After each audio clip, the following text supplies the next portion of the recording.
Jeff, we good, you think? Post-game rolls on. Kevin O'Connell. All right, proud of our podium. team. You know, adversity, absolutely something that I was proud the way we responded.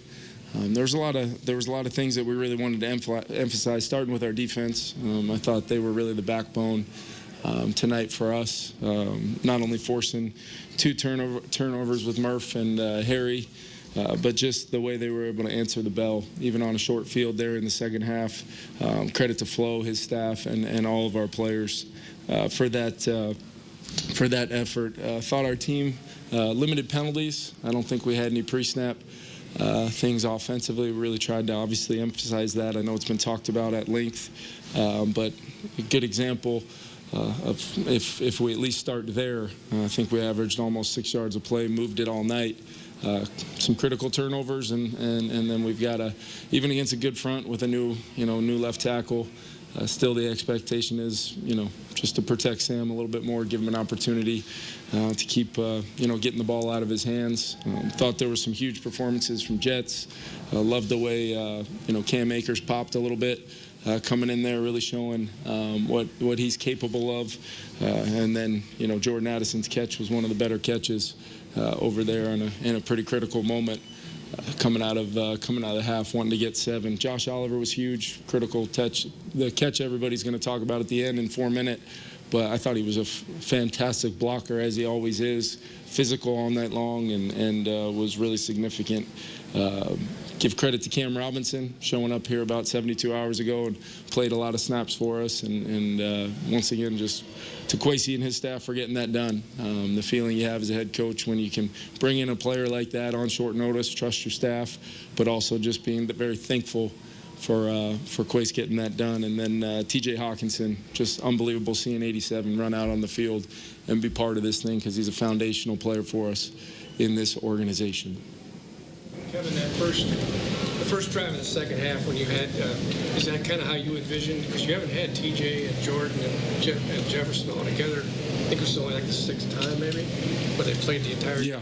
The first drive of is that how you see it going? I mean, JJ had the big catch, and then TJ had one, and then Jordan kind of finished it off. Yeah, I mean, to me, those 3 guys are who we want to build our offense around, with Aaron Jones and our running game being a major part of what we want to do. I know Sam had, a couple turnovers mixed in there, and really I did think that there was a potential discussion to be had on the play with the fumble, just with the conversations ongoing, just to get a little more clarity on the protection of our quarterback versus what the standard may or may not be. But I'll continue to get that clarity and coach my guys up how we need to do it to move the football. And turnovers were big, but yes, I would say for me, we've got a lot of weapons. We just need to continue to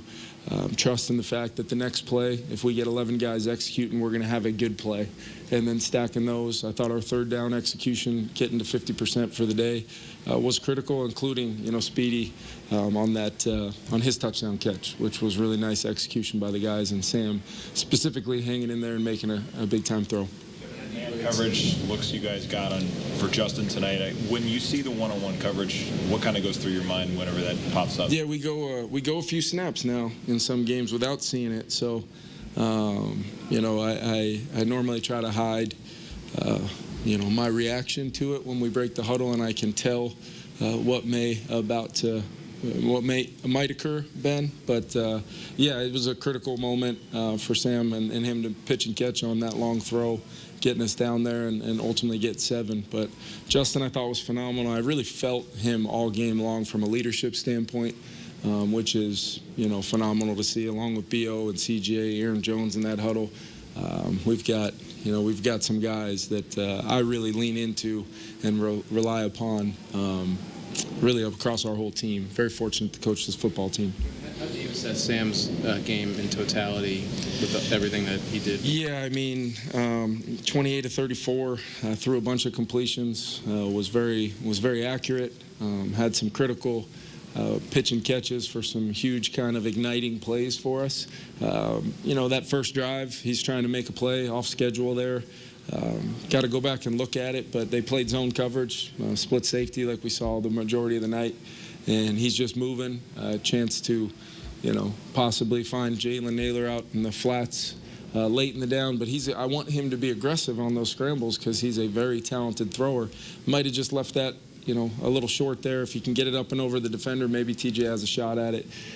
But once again, going to be my trust in Sam is something that I think is going to be a winning edge for our football team. And to win a football game when we lose the turnover battle, that means your quarterback played well. That means there were some plays to be made, 29 first downs, we moved it, and just stayed the course, although you'd like to see us be able to capitalize on the defense's performance and, not have 0 points at halftime. But proud of the 21 in the second half, proud of the way our guys battled. We were talking to the officials after the fumble. What explanation did they give you for why they picked that flag up? Yeah, it seemed to be they were concerned about whether it was a face mask or not. That was not part of my argument. I just thought that there was contact to the head and neck area of the quarterback. Kevin, that stretch after halftime when you go score, stop, score, we saw that a lot in the 5-0 start. Yeah. So a second straight week and second question of the head and neck area for the Minnesota Vikings. Didn't cost them in this one as they come away with their first win since week 5. It was that win in London into the bye, 2 straight losses. Now a win against the Colts as they turn to the second half. It goes Jags, Titans, Bears, Cards before week 14 meeting with the Falcons, then more primetime football week 15 against the Bears.